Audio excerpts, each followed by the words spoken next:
महाराज जी, मेरा प्रश्न ये है कि हम शांति धारा पढ़ते हैं तो उस समय हम बोलते हैं छिन छिंदे बिम बिंदे, बट मैं साउथ में भी रही हूँ 1 साल करके, तो वहाँ पे शांति धारा पढ़ते समय वो बोलते हैं शांतिम शांतिम।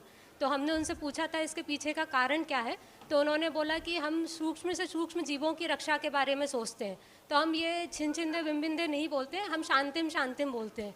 तो हमने बचपन से पढ़ा है शास्त्रों में और उनका एक अलग रीजनिंग है, तो दोनों भी सही है कि क्या सही है? देखिएगा, आपका प्रश्न अपने हिसाब से ठीक है, पर याद रखो, यदि कोई व्यक्ति समाप्त हो जाता है तो एक भाषा ये भी है वो शांत हो गए।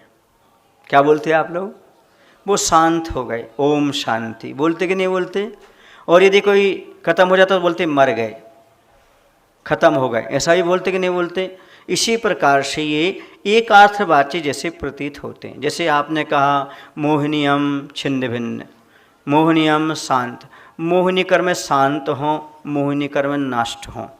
संसार की जो दुर्भिक्ष आदि है वह शांत हो नष्ट हो, बात एक ही है, कहने का तरीका है। छिन्न भिन्न का अर्थ है छिन्न भिन्न हो, नष्ट भ्रष्ट हो। और यदि कर्म को नष्ट करने की बात नहीं करेंगे तो क्या करेंगे?